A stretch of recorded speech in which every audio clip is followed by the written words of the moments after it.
దేవునికి స్తోత్రం కలుగును గాక. చేరి వచ్చిన స్త్రీలకు, పురుషులకు, పిల్లలకు, పెద్దలకు, యవనస్తులకు, యవనాలందరికీ ప్రభు పేరిట నా హృదయపూర్వక నిండు వందన వచనం తెలియజేస్తున్నాను. దేవుడి పునరుద్ధాన దినాన మీ అందరి కుటుంబాల్లో ఆయన చల్లని దీవెనలతో దీవించి ఆయన కృపలో వర్ధిల్లింప చేయును గాక. ఆమేన్. గడిచిన వారంలో మనం ఋతు గ్రంథం యొక్క పరిచయ వాక్కులు మనం నేర్చుకున్నాం.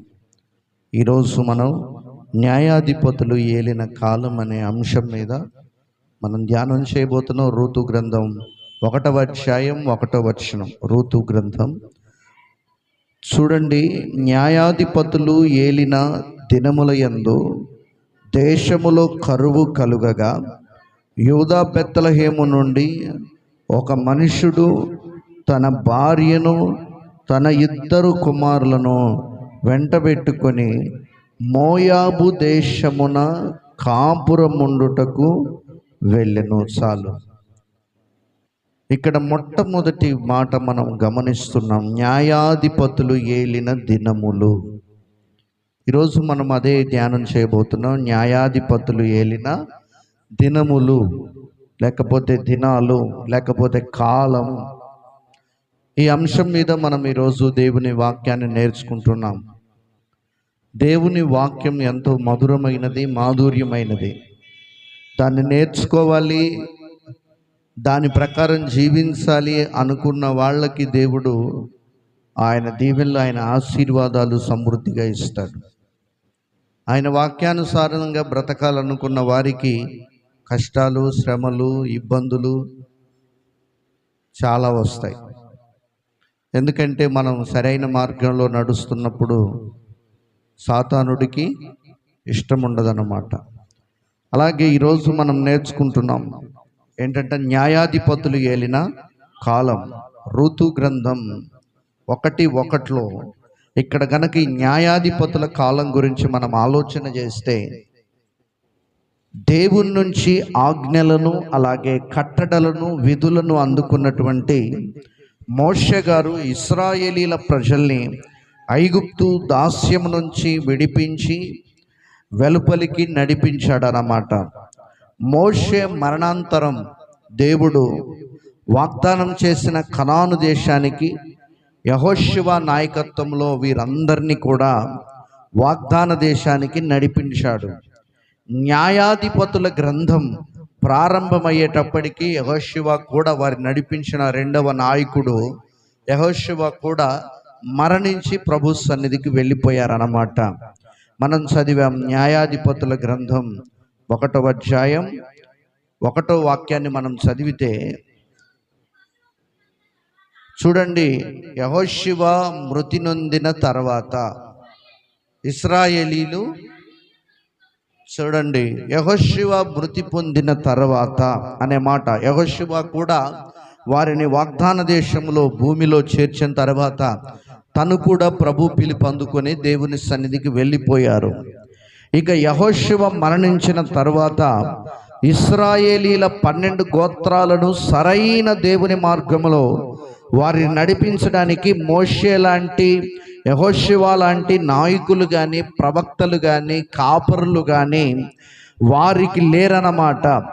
ప్రతి వాడు కూడా వారి ఇష్టానుసారంగా జీవిస్తున్నటువంటి ఒక చీకటి కాలం అన్నమాట. వారు దేవునికి వ్యతిరేకంగా బ్రతుకుతున్న ఒక చీకటి కాలం, న్యాయాధిపతులు ఏలుబడి చేస్తున్న కాలం అన్నమాట. ఏ కాలం అన్నమాట అది? ఈ చీకటి కాలం. ఒక నడిపించే కాపరి లేడు, ఒక నడిపించే ప్రవక్త లేడు, ఒక నడిపించే దైవజనుడు లేడు. సరైన ఇది తప్పు మార్గం, ఇది మంచి మార్గం అని సూచించేవారు, హెచ్చరించేవారు లేరు. ప్రతి వాళ్ళు కూడా తమకిష్టమైనటువంటి మార్గంలో నడుస్తూ దేవుని ఆజ్ఞలకు విరుద్ధమైన పనులు, పాపాలు చేస్తూ వచ్చారన్నమాట. అందుకని న్యాయాధిపతులు ఏలిన కాలాన్ని చీకటి కాలంతో పోలుస్తారన్నమాట.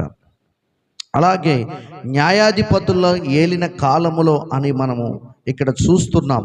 మత్తయి సువార్తలో ప్రభు అంటారు, ప్రతి వాడు కూడా తన ఇష్టానుసారంగా జీవిస్తున్నారు. ఎందుకంటే వారికి ప్రవక్తలు కానీ, కాపర్లు కానీ, నడిపించే నాయకులు లేరు. మత్తయి సువార్త 9వ అధ్యాయం 36 వాక్యంలో యేసు ప్రభు వారు మాట్లాడుతున్న మాట, ఆయన సమూహములను చూచి వారు కాపరి లేని గొర్రెల వలె విసికి చెదిరి ఉన్నందున వారి మీద చూడండి, వారు ఎలా ఉన్నారట, వాళ్ళు కాపరి లేని గొర్రెల వలె.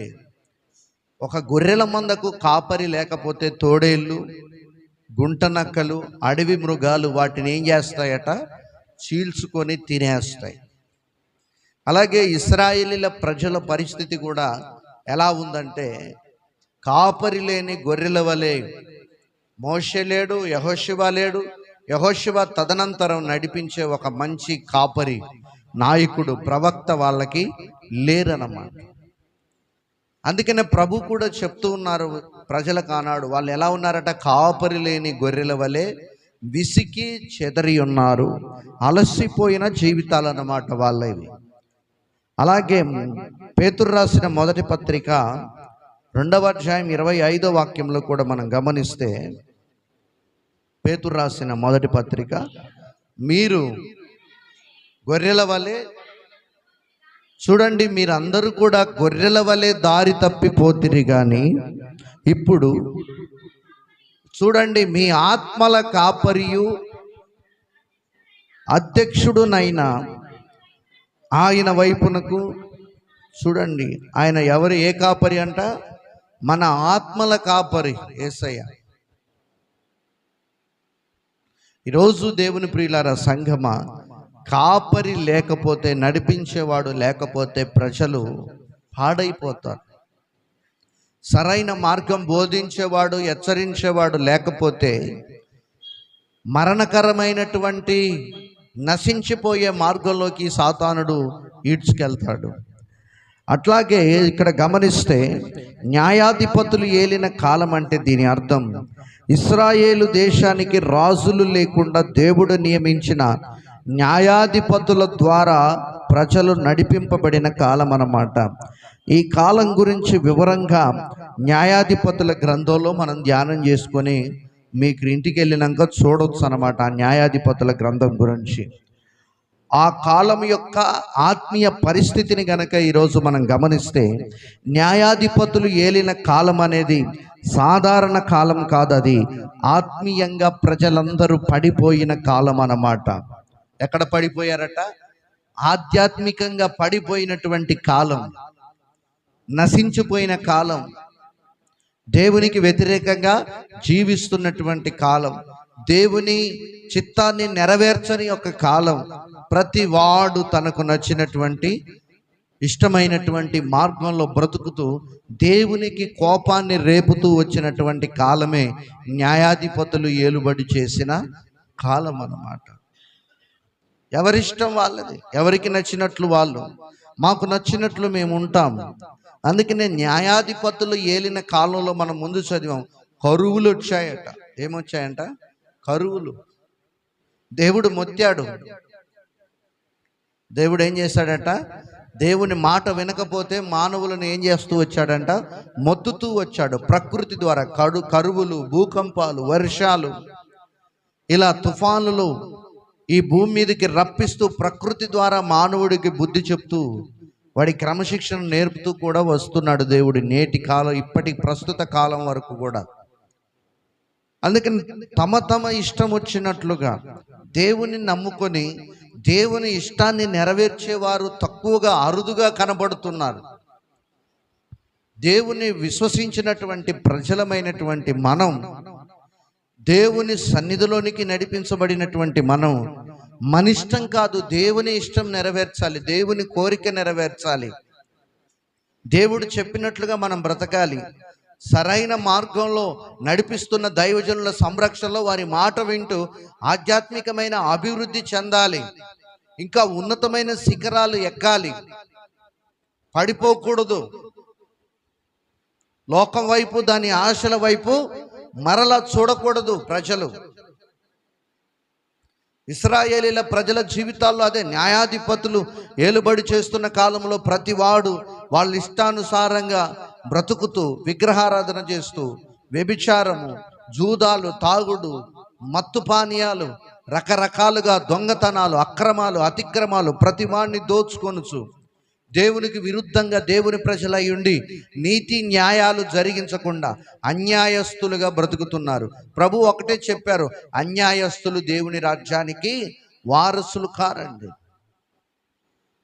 ఈనాడు ప్రజలు న్యాయం గురించి మాట్లాడుతున్నారు. కేవలం వారి పెదాల్లో, వారి మాటల్లోనే న్యాయం కనపడుతుంది. కానీ వారి ప్రవర్తనలో, వారి హృదయాల్లో వారు చేయవలసి వచ్చిన న్యాయం చేయవలసి వచ్చినటువంటి సమయంలో అది కనపడదు. ప్రతి వాడు కూడా అన్యాయంగా బ్రతుకుతున్న కాలం అప్పుడు, ఆ కాలం ఇప్పుడు, ప్రస్తుత కాలం కూడా. న్యాయ వ్యవస్థలన్నీ కూడా ఒక పేదవాడికి న్యాయం జరిగించలేని ఒక వ్యవస్థ మన దేశంలో, మన ప్రాంతాల్లో ఉన్నాయి. ధనవంతులకు, డబ్బున్న వారికి, ఆస్తులున్న వారికి, అధికారం ఉన్న వారి పక్షంగానే అన్యాయమైన న్యాయమని తీర్పు తీరుస్తున్న ఒక పతనమైపోయే కాలంలో మనం జీవిస్తున్నాం.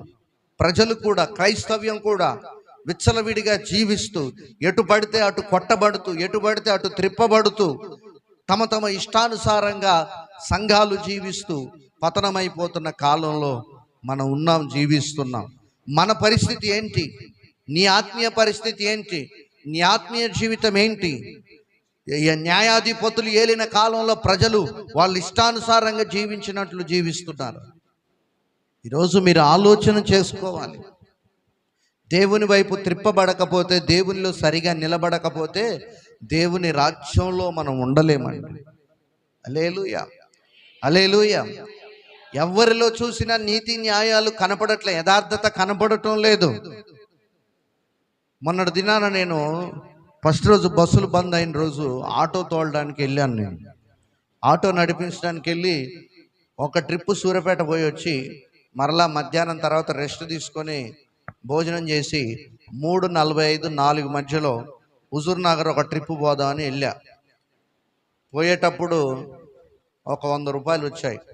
వచ్చేటప్పుడు బాగానే ఒక 200 వచ్చాయి. వచ్చేటప్పుడు ఒక 4 ఎక్కారు. 4 హుజూర్ నగర్ బస్ స్టాండ్లో ఎక్కారు, ఆడోళ్ళు. వాళ్ళు మాట్లాడుకుంటున్నారు, నేను వింటా ఉన్నాను. వాళ్ళు మాట్లాడుకుంటున్నారు. ఒక ముస్లిం ఆమ, 2 హిందువులు, వాళ్ళు సంభాషించుకుంటున్నారు. ముస్లిం ఆమె చెప్తుంది, మొన్న ఆటోలో ఒక అతను ఎక్కాడు, వేరే ఊరు ఆంధ్ర సైడ్ ఎక్కి, ఒక ముస్లిం అమ్మాయి కొత్తగా పెళ్ళయింది, ఆమె అత్తగారింటికి వెళ్తుంది. వాళ్ళ అమ్మ తీసుకొని వెళ్తుంటే ఆమె అంట 5 తులాల గోల్డ్ చైను, ఆ వెనక లాకెట్ సరిగా పెట్టుకోలేదంట. ఆ లాకెట్ సరిగా పెట్టుకోపోయేసరికి అది జారి ఆటోలో పడిపోయిందంట. ఆటోలో పడిపోతే ఆ ఆటోలో వేరే అతను ఎక్కాడంట వాళ్ళతో పాటు. వీళ్ళు దిగంగానే అతగాడు ఆ గోల్డ్ చైన్ తీసుకొని ఆ ఆటో మధ్యలోనే ఆపి, నాకు పని ఉంది ఇక్కడ, ఆ పని. వాళ్ళు దిగి వెళ్ళిన తర్వాత ఇతను కూడా దిగి వెళ్ళిపోయి అటు ఇటు కానీ మార్గం మధ్యలో దిగి వచ్చేపోయే బైకులు ఆపుతూ, మీకు ఎంతైనా ఇస్తాను, నన్ను నల్గొండ తీసుకెళ్ళమని బ్రతిమిలాడాడంట బైక్ వాళ్ళు. ఒక బైక్ అతను 2000 ఇచ్చి తీసుకెళ్ళాడంట. తీసుకెళ్తే ఆ అమ్మాయి అత్తగారింటికి వెళ్ళి చూసుకుంటే మెడలో చైను లేదు. వాళ్ళ భర్త చైన్ తీసుకొస్తేనే ఇంటికి రా. ఇప్పుడంతా మనుషుల మీద ప్రేమ లేదు, డబ్బు మీద, బంగారాల మీద ఉంది. చైన్ తీసుకొస్తేనే ఇంటికి రా, లేకపోతే దాని స్థానంలో మీ నాన్ననే ఇంకో చైన్ చేయించమని. ఆ చైన్ ఉంటేనే వీడికి. ఇంతకి చైన్ మీద ప్రేమ, అమ్మాయి మీద ప్రేమ? ఆ ఆడకూతురిని తరిమారంట. ఆ అమ్మాయి ఏడుస్తూ వచ్చి ఇంటి దగ్గర, అక్కడ వాళ్ళ స్టేషన్ పరిధిలో కేసు పెట్టి సీసీ కెమెరాలు ఎంక్వైరీ చేస్తే దొరికారు. దొరికిన తర్వాత నేను తీయలేదు అంటున్నాడు అని ఇలా మాట్లాడుకుంటున్నారు. వాళ్ళు ఇలా మాట్లాడుకుంటున్నారు. కాలం ఇట్లుంది, పరిస్థితులు బాగలేవు, మనుషుల్లో ఇట్లా ఉంది అని అంటూ ఆ ముస్లిం ఆమె ఒకసారి నాకు కూడా గోల్డ్ చైన్ దొరికితే నా పక్క ఉన్న ఆమెకి ఇచ్చాను వెతుక్కుంటుంటే అని మళ్ళా చెప్పింది. తర్వాత ఒకరోజు నేను ఊరికి వెళ్తుంటే 50,000 కట్టలు 2 పెట్టుకున్నాను పర్సులో. ఒకటేమో లోపల పెట్టుకున్నాను, ఒకటేం పర్సులో పెట్టారు, 2 బట్టలు కదా. ఆ పర్సు పడిపోయింది, నా పక్కనున్న దా ఆమె పక్కన పడిపోతే ఆమె తీసేసుకుంది. మేము ఫంక్షన్కి వెళ్తున్నాం, ఫంక్షన్లో ఒక వస్తువు ఇప్పియాలి అని ఫంక్షన్ దగ్గరికి వెళ్ళి ఇంకా దోలాడితే 50,000 కట్ట లేదని ఏడుస్తుంటే పక్కనున్నావా నాకే దొరికిందని ఇచ్చింది అని అలా మాట్లాడుకుంటున్నారు. అలా చాలా విషయాలు మాట్లాడుకుంటున్నారు. నేను వింటూ వస్తున్నాను. మరి వినకపోతే మనం ఏం చేస్తాం? వింటూ వస్తున్నాం. నేరేడుచర్ల రానే వచ్చింది, దిగారు. ఎక్కేటప్పుడే చెప్పాను, నేడింజల్ల టు హుజూర్ నగర్కి ఎంతంట, 40 రూపాయలు ఛార్జీ. 40 రూపాయలు అని ఎక్కేటప్పుడే చెప్పాను, హుజూర్ నగర్ నుంచి నేరేడుచర్లకి. అయితే నేను మర్చిపోయాను 40 రూపాయలు అని చెప్పాను, కానీ వాస్తవానికి బస్ ఛార్జీ 40 రూపాయలే. నేనేమి ఎక్కువ అడగలే. ఆ సమయంలో ఆ రోజు బస్సులు బంద్ అయిన రోజు 70-80 రూపాయలు కూడా తీసుకున్నారంట ఆటో వాళ్ళు. నాకు అన్యాయం వద్దు, న్యాయం చాలు, నాకు 40 రూపాయలు ఇవ్వండి చాలు అన్నాను. అనగానే నేను మర్చిపోయాను, ఆ ఎవరైతే నీతి సూక్తులన్నీ చెప్పిందో ఆ ముస్లిం ఆమె 100 రూపాయలు ఇస్తే నేను ఎంత ఇవ్వాలి? 60 ఇవ్వాలి. నేను 70 రూపాయలు ఇచ్చా. అంటే నేను మర్చిపోయి, నా ఆలోచన ఎటో ఉంది, నేను మర్చిపోయి ఆమె దగ్గర ఎంత తీసుకున్నా. ఆమె మరి నేను మర్చిపోయినోనికి ఇంతసేపు నీతి సూత్రాలు చెప్పిన ఆమె ఏం చేయాలి? 10 రూపాయలు రిటర్న్ ఇవ్వాలి. ఇవ్వలేదు. ఇంకొక ఆమె కూడా నేను 30 రూపాయలు తీసుకున్నా. 50 రూపాయలు ఇస్తే 20 ఇచ్చిన. అంటే 40 అన్న విషయాన్ని నేను మర్చిపోయినా. ఇక వేరే ఆమె 40 రూపాయలు ఇచ్చింది నాకు. అప్పుడు నాకు బల్బ్ వెలిగింది. వీళ్ళు వెళ్ళిపోతున్నారు. పిలిచి ఇంకొక ఆమె దగ్గర 10 రూపాయలు ఇవ్వని అడుక్కున్నా. ఈ ముస్లిం ఆమె దోలాడితే దొరకట్లే. తర్వాత పరీక్షించి చూసిన తర్వాత అవతలేపు అట్టి పండ్లు కొంటుంది. ఏందమ్మా ఇదేనా అన్న. అనగానే నేను ఏం సపోర్ట్ చేయట్లేదు, ఇక నీళ్ళు నవ్వులుతుంది. 20 రూపాయలు తిరిగి ఇచ్చి నాకు 10 రూపాయలు ఇవ్వండి. అంటే కేవలం ఎక్కడి వరకు ఉంది? మనుషుల్లో మాటల వరకే, చేతల్లో లేదు. 10 రూపాయలు కక్కుర్తి పడ్డామా, 10,000 గోల్డ్ చైన్ దొరికితే ఇచ్చిందంటే ఎవరు నమ్ముతారండి? ఎంత కక్కుర్తి పడ్డది ఇంతసేపు చెప్పారు. ఇవన్నీ ఎంత కక్కుర్తి పడ్డారు? పొద్దుగూకులు ఎండకు ఆటో తోలుతుంటే వచ్చేది ఎంత? 10 రూపాయలు. 10 రూపాయల దగ్గర కక్కుర్తి పడి వెళ్ళిపోతున్నారు తప్పించుకొని. కొన్ని సంఘటనలు చాలా మానవుల్లో విచిత్రంగా అనిపిస్తాయి. హల్లెలూయా. అంటే మనుషుల్లో ఏమి లేదంట, నీతి, న్యాయము, యథార్థత. అందరూ మోసంతో బ్రతుకుతున్న కాలం అన్నమాట ఇది. చెప్పుకోవడానికి మాటలు చాలా బాగుంటాయి, కానీ ప్రాక్టికల్గా చేయడానికి చాలా కష్టతరంగా ఉంటాయి. నా దేవుని ప్రియులారా, మీరు చెప్పేవారిగా కాదు, చేసేవారిగా ఉండాలి. చేసేవారిగా ఉండాలి. చెప్పుకుంటూ తిరిగితే ఏం సరిపోదు.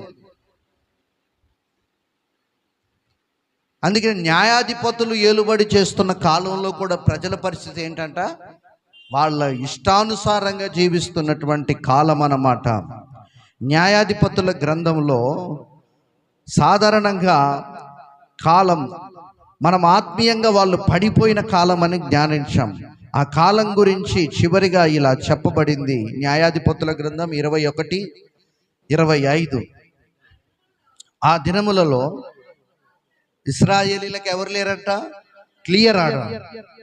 ఇశ్రాయేలీలకు ఎవరు లేరంట?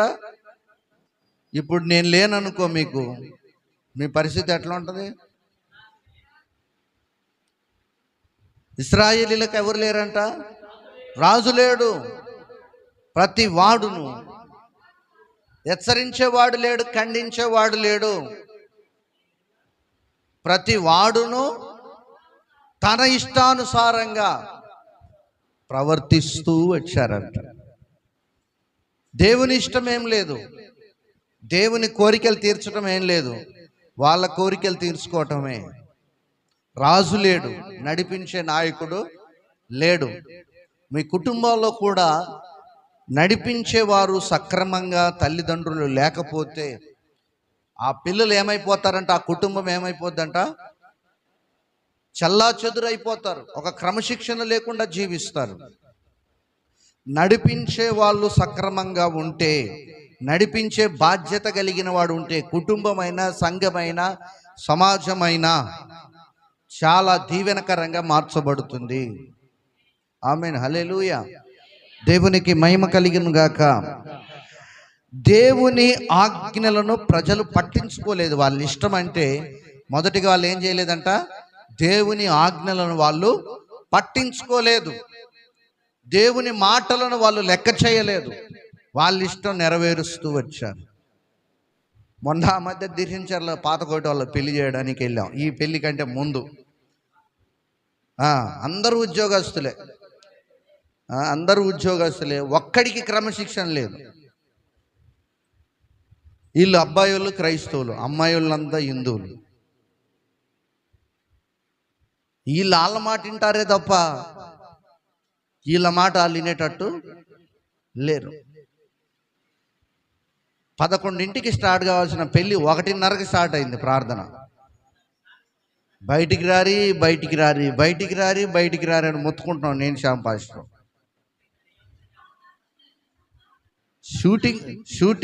షూటింగ్లు ఎక్కువయ్యాయి ఫంక్షన్ హాల్లో. ఇక ఒకడు వచ్చాడు, ఈ కలంచెరు వాళ్ళు అంతా ఏందో దుర్మార్గుల్లాగా ఉంటారు, ఏందో నాకు అర్థం కాదు. పరమ దుర్మార్గులు కలంచెరు వాళ్ళు. వాడు అసలు ప్రార్థనే స్టార్ట్ కాలే, ఊరికి 4 పిల్లగాడు రావట్లేదని మేము పోయి స్టేజ్ మీద పిలిస్తే పోయి ఒక మూలకు కూర్చున్నాం. ఆడొచ్చి అంటాడు, అది స్టార్టే కాలేదు, ఎప్పుడు ముగిస్తారంటున్నాడు ఆడు.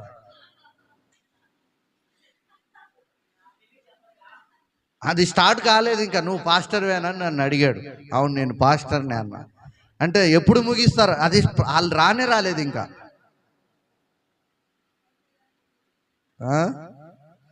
చెప్పండి. ఇట్లాంటి ఆ రోజు అర్ధగంట వాక్యం చెప్పమన్నాను 2ంటికి. నేను వాక్యానికి మైకి పట్టుకోగానే వాళ్ళకి బోలకు టేబుల్ వేశారు ఎదురుగానే ఫంక్షన్ హాల్లో. ఇంకెక్కడదు, ఎవడు లేడు ఆడు. పెళ్లి పిల్లగాడు తల్లిదండ్రి, పెళ్లి పిల్ల తల్లిదండ్రి, నేను శ్యామ్ పాస్టర్, ఇంకో పాస్టర్, ఎవడున్నాడు. అందరూ బూ అంటే తిండి అంటే కక్కుర్తే అందరికి. ఎవడైనా పెళ్లి కానీ బో పెడతాడా? వాళ్ళు పెడతారా? అన్యులు పెడతారు వాళ్ళు.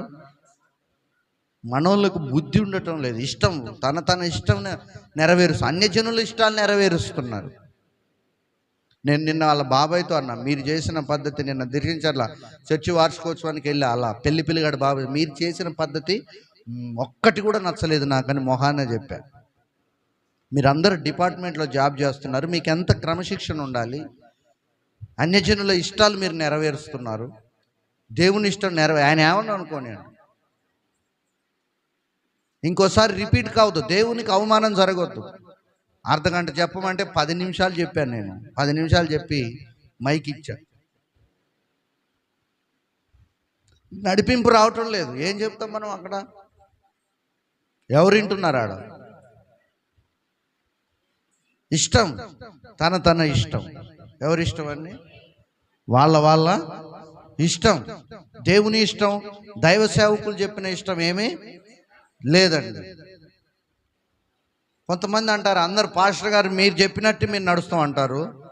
అది మొత్తం శుద్ధ అబద్ధం. ఆఖరికి వాళ్ళు అనుకున్నదే టేబుల్ మీద తీసుకొచ్చి దాన్ని ఖాయం చేస్తారు. ఇన్ని రకాలు ఉన్నారండి క్రైస్తవ్యంలో. ఇష్టాలు నెరవేర్చుకోవటం కాదు, దేవుని ఇష్టం నెరవేర్చాలి, దేవునికి మహిమ తీసుకురావాలి, దేవుణ్ణి గణపరచాలి. ఆయన అంటాడు, నన్ను గణపరచు వారిని నేను గణపరుస్తాను అంటాడు. ఆయన గణపరిస్తే ఆయన మనల్ని గణపరుస్తాడు. ఆయనకు అవమానం తెస్తే మనం బ్రతికి బట్ట కట్టలేం భూమి మీద. హల్లెలూయా. దేవునికి మహిమ కలుగును గాక. హల్లెలూయా. అరే ఒక్కొక్కడు చాలా మనోళ్ళు ఎలా ఫీల్ అవుతున్నారంటే, వీళ్ళని గుళ్ళోకి కూడా రానియరు, కానీ ఒక్కొక్కడు రెడ్డోళ్ళలాగా కాపోళ్ళలాగా ఏమో ఫీల్ అవుతున్నారు. ఒక్కొక్క వాళ్ళ ఆడంబరాలు, వాళ్ళ యొక్క నడవడిక, వాళ్ళ యొక్క తీరు గమనిస్తే వీళ్ళని ఆ హిందుత్వంలో ఒక మూలకు, ఆ గుడిలోకి గడపలోకి కూడా అడుగు పెట్టినారు. కానీ వీళ్ళ ఏమయ్యంటే దాన్ని ఏమంటారు, దాన్ని ఏమంటారు నాకు అర్థం కావట్లే. వీళ్ళ స్టైలు, వీళ్ళ నడవడిక అలా ఉందన్నమాట. ఈరోజు బ్రతుకులు మారాలండి, దేవుణ్ణి మహిమపరచాలి. మనం మృతుడైన వాడిని కాదు నమ్ముకుంది, ఎవరిని నమ్మాం? సజీవుడైన యేసయ్యని నమ్మాం. హల్లెలూయా.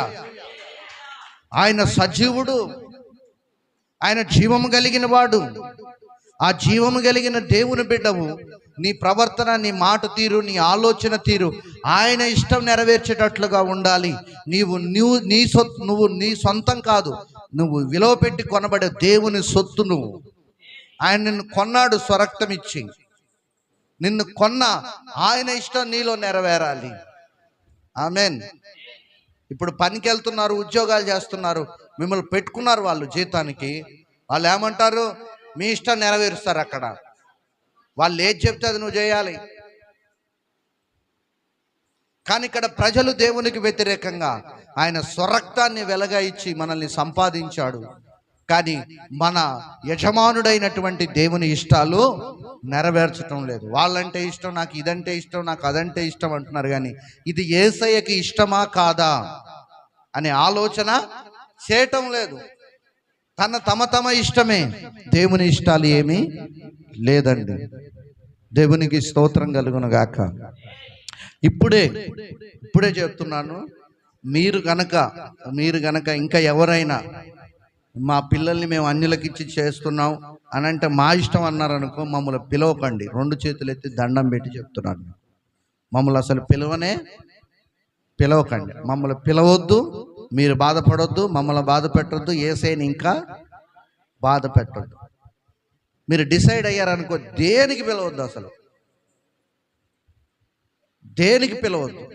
మీ ఇష్టమే నెరవేర్చుకోండి, మీకు ఎలా ఉంటే అలా చేసుకోండి. ఈరోజు చెప్తున్నాను, తర్వాత వాళ్ళకి వెళ్ళాడు అయ్యగారు, వీళ్ళకి వెళ్ళాడు మా దగ్గరికి. ఇక ఈ మాటలు వద్దు, ఇక్కడి నుంచి ఆపేద్దాం. ఈ దారుణాలు నేను చూడలేకపోతున్నాను అన్నమాట. నా కళ్ళతో నేను ఒక సేవకుడిగా చూస్తూ కూడా హెచ్చరించలేని ఒక చాటగాని చవట దద్దమలాగా ఉండిపోయాను అనే ఆవేదన గుండెను తొలుస్తుంది.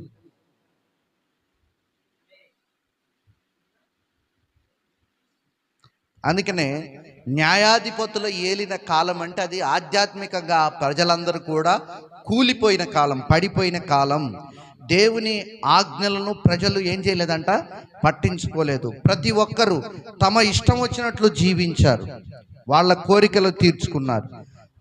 అలాగే పాపం, విగ్రహారాధన, అవిధేయత ఎక్కువగా కనపరిచారు ఆ కాలంలో.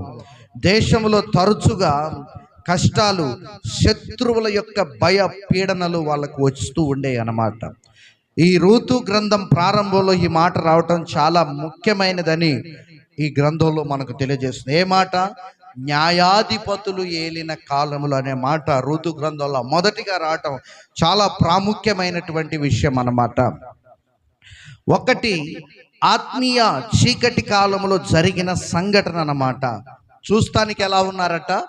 ఆత్మీయంగా న్యాయాధిపతులు దేవుడు ఏర్పరిచిన వారు ఉన్నారు, కానీ ఆత్మీయంగా ప్రజలు ఎలా ఉన్నారట? చీకటిలో మగ్గుతున్నారు. భౌతికంగా, శారీరకంగా ఉందాగా భక్తిలోనే ఉన్నామన్నట్లుగా ఉన్నారు, కానీ జీవితం అంతా ఎలా ఉందట? చీకటిలోనే ఉంది. ఆత్మీయంగా పడిపోయిన చీకటి జీవితాలు ఎలా ఉన్నాయండి? చీకటి బ్రతుకులు, చీకటి జీవితాలు. అలాగే 2, దేశమంతా పాపములో ఉన్న కొన్ని కుటుంబాలు మాత్రం దేవునికి నమ్మకంగా ఉండేవన్నమాట. ఆ న్యాయాధిపతుల గ్రంథంలో చూస్తే మనోహ ఎలా ఉన్నాడు? దేవునికి నమ్మకంగా ఉన్నాడు. అదొక కుటుంబం. గిద్యోను వాళ్ళ ఫ్యామిలీ చూడండి, దేవునికి ఎవరో ఒకరు నమ్మకస్తులుగా ఉంటారండి. సంఘంలో ఇంతమంది ఉన్న ఒక కుటుంబమైనా, 2 కుటుంబాలైనా, 3 కుటుంబాలైనా నమ్మకస్తులుగా ఉంటారు. ఆ నమ్మకస్తులే ఈరోజు ప్రభుకు కావాలి. వాళ్ళు పడిపోయారు, వాళ్ళు చేస్తున్నారు, నేను చేస్తాననే వాళ్ళు కాదు. నమ్మకస్తులు అరా కొర అయిన దేవునికి కావాలి. ఆమేన్, హల్లెలూయా. దేవునికి మహిమ కలుగును గాక. ఆనాడు పడిపోతున్న న్యాయాధిపతుల కాలంలో, ఆత్మీయ చీకటి కాలంలో దేశమంతా పాపములో ఉన్నప్పటికీ కొన్ని కుటుంబాలు ఎలా ఉన్నాయట? దేవునికి నమ్మకంగా జీవిస్తూ వచ్చాయి. ఈరోజు సంఘంలో అలాంటి కుటుంబంగా నీవు ఉండాలి, నీ కుటుంబం ఉండాలి, నీ బిడ్డలు ఉండాలి, నీ భక్తి జీవితం ఉండాలి. పైకి భక్తి గలవారై ఉండి దేవుని శక్తిని ఆశ్రయించని యొక్క చీకటి బ్రతుకులు సంగమా ఇక్కడున్న మీ ఏ ఒక్కరిలో కూడా ఉండకూడదు. మీ ప్రతి జీవితం వెలుగుమయమై ఉండాలి. ఆమేన్. హల్లెలూయా, హల్లెలూయా. దేవునికి స్తోత్రం కలుగును గాక. హల్లెలూయా.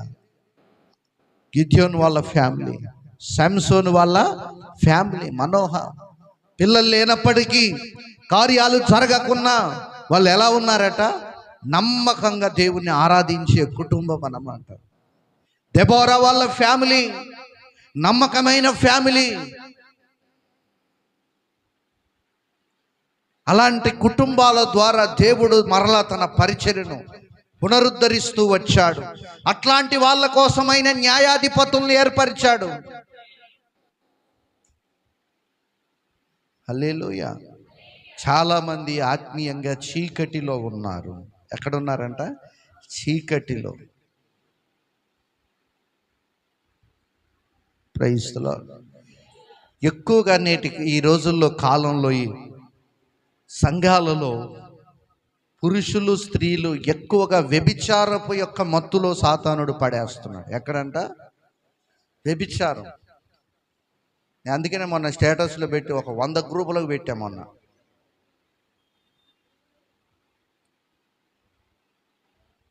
భార్య బ్రతికుండగా, భర్త బ్రతికుండగా పరాయి వాళ్ళతో అక్రమ సంబంధాలు,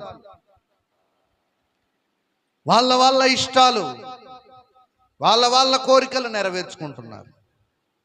యేసుప్రభు ఏం చెప్పాడండి? పరాయి స్త్రీని కానీ పురుషుని కానీ వ్యామోహపు చూపుతో చూస్తే వాడు పాపం చేశాడు, వ్యభిచారి అన్నాడు. అవునా? కానీ ఇప్పుడు సంఘంలో ఎలా ఉన్నారంట? చేసేవారిని సమర్థించే, నేను వాళ్ళని గుడ్డి క్రైస్తవులు, చీకటిలో ఉన్న క్రైస్తవులు అంటాను. గుడ్డి క్రైస్తవు, వాళ్ళకి వెలుగు తెలియదు. ప్రోత్సాహపరిచే వాళ్ళు హెచ్చరించరు, తప్పుదిద్దుకోరు, ఖండించరు. పాపం వలన వచ్చే జీతం ఏంటంట? మరణం. ఆ మరణాలు న్యాయాధిపతుల కాలంలో ఇశ్రాయేలీలకు సంభవించాయి. ప్రతి శత్రువు, ప్రతి దేశముడు రావటం, వాళ్ళని హతమార్చటం, చెరగా తీసుకుపోవటం, మళ్ళా ప్రార్థన చేయటం, మళ్ళా దేవుడు ఇడిపించటం, మళ్ళా దేవుని మర్చిపోవటం, కుక్కతో ఒక వంకర అన్నట్టుగా మళ్ళా ఈ ఒక్కసారి క్షమించు. కొంతమంది వంకర బుద్ధులు మారవు, క్షమించమంటారు, మళ్ళా కుక్క ఏం చేస్తుందంట? తిన్నదంతా కక్కి మళ్ళా తిన్నట్టుగా అసభ్యకరమైన పనులు. అవి మనలో ఉండకూడదు దేవుని ప్రజల్లో. ఆమేన్. హల్లెలూయా, హల్లెలూయా. అందుకనే పాపం చేసేవారిని ఖండించాలి కానీ ఏ ఒక్కరు కూడా ప్రోత్సాహపరచడానికి వీలు లేదండి. దేవునికి మహిమ కలుగును గాక. ఆమేన్. ఎలా ఉన్నారట వాళ్ళు? ఆ దేశంలో తరచుగా కష్టాలు, పీడలు వచ్చాయి. అయినా కూడా కొంతమంది పాపములో మునిగిపోకుండా నమ్మకస్తులుగా దేవుని కొరకు జీవించారు, నమ్మకంగా ఉన్నారు. చీకటి కాలములో వెలుగు లాంటి కథే న్యాయాధిపతుల గ్రంథం అంతా కూడా చీకటి కాలం. అంటే ఆ చీకటి కాలంలో ఈ చిన్న గ్రంథం, ఋతు గ్రంథం, వెలుగు లాంటి కథ. ఏంటంట? వెలుగు లాంటి సంఘటన లేకపోతే ఆ చీకటి బ్రతుకులను వెలిగింప చేయడానికి ఈ ఋతు గ్రంథం ఆ కారు చీకట్లో వెలిగిన ఒక చిన్న సంఘటన కథ ఈ ఋతు గ్రంథం. దేవునికి స్తోత్రం కలుగును గాక. హల్లెలూయా. అలాగే మనం గమనిస్తే మన గ్రామంలో ఎప్పుడైనా కరెంటు పోయిందనుకో, మనోళ్ళు ఇప్పుడు ఏం చేస్తారట? చీకటి తట్టుకోలేక అల్లాడుతూ ఉంటారు, భరించలేరు కాసేపు చీకటిని. విద్యుత్ సరిగా లేకపోతే చీకటిలో ఎక్కువగా ఉండలేరన్నమాట. అట్లాంటి కారు చీకటిలో ఒక చిన్న చిన్న దీపం వెలిగితే అది చాలా స్పష్టంగా ఆ ప్రాంతం అంతా కనపడుతుంది. ఒక చిన్న దీపం ఏం కలగజేస్తుందట? చీకట్లో ఆశల్ని చిగురింపజేస్తుంది, స్పష్టంగా కనపడేటట్లుగా చేస్తుంది. చిన్నప్పుడు లాందర్లు, ఒత్తు లాందర్లు ఎంతమంది చూశారు? మనం ఏం చేసేవాళ్ళం? కిరసనాలు కొనుక్కొచ్చి లాందర్లో ఎక్కడికి వెళ్ళినా కూడా చిన్న లాందర్ ఉండేది, చేతితో పట్టుకొని లాందర్లో పట్టుకొని మార్గం మధ్య ఆ చీకట్లో నడిచేవాళ్ళు. పొలాల దగ్గరికి వెళ్ళినాం. అప్పుడు టార్చ్ లైట్లు కూడా ఎక్కువగా లేని కాలం అది. టార్చ్ లైట్ ఉండాలంటే ఎవరైనా ధనవంతుల దగ్గరే ఉండాలి. అప్పుడు బ్యాటరీలు ఎంత ఉండే? ఒక్కోటి ఇంతలా ఉండే ఒక్కొక్క బ్యాటరీ గిల్లలతో ఎంతమంది ఆడుకున్నారు? బ్యాటరీ పగలగొట్టి బొండ్లు గిల్లలు చేసుకొని ఆడుకునేవాళ్ళు. దేవునికి స్తోత్రం కలుగును గాక. హల్లెలూయా. అట్లాంటి కారు చీకట్లో చిన్న దీపం ఏం కలగజేస్తుందట? వెలుగుని, అలాగే ఆశలను చిగురింపజేస్తుంది. అట్లాగే న్యాయాధిపతుల కాలం చీకటితో నిండింది. రూతు గ్రంథపు యొక్క కథ ఆ చీకటిలో వెలిగిన ఒక చిన్న దీపం. అయితే నా దేవుని ప్రియులారా, ఈరోజు ఈ రూతు గ్రంథం 1వ అధ్యాయం న్యాయాధిపతులు అనే మాట మనం నేర్చుకుంటూ వస్తున్నాం. ఈరోజు ఆధ్యాత్మికంగా చీకటిలో మనం ఉంటే వెలుగుమయంగా మార్చబడడానికి పశ్చాత్తాపడి ఒక తీర్మానం మనం చేసుకోవాలి. ఏం చేయాలంట? పశ్చాత్తాపడి తీర్మానం చేసుకొని నన్ను వెలుగుమయంగా మార్చు ప్రభు అని ప్రార్థన చేయాలి. ఎలా చేయాలంట? నన్ను వెలుగుమయంగా మార్చు. నా పాపపు ఆధ్యాత్మిక జీవితం పడిపోయి చీకటిలో ఉన్నానేమో అనే ఒక తీర్మానం మనం చేసుకొని వెలుగులోనికి నడిపించబడాలి. హల్లెలూయా. ఎక్కడికి నడిపించబడాలి? ప్రభు అన్నాడు, నేను లోకమునకు వెలుగై ఉన్నాను. మనం వెలుగు సంబంధులం, చీకటి సంబంధులం కాదు. వెలుగు సంబంధులమై ఉండి చీకటి బ్రతుకులు బ్రతకొద్దనేదే ఈరోజు ఈ రూతు గ్రంథం మనకు నేర్పిస్తున్న సత్యం. హల్లెలూయా. నయోమి వెలుగు సంబంధురాలై ఉండి ఎక్కడికి వెళ్ళిపోయిందట? చీకటిలోనికి, మోయాబులోనికి వెళ్ళిపోయింది. అట్లాంటి పరిస్థితి ఎవరు తెచ్చుకోకూడదు. మొదట ఆత్మానుసారంగా ప్రారంభించి ఇప్పుడు శరీరానుసారంగా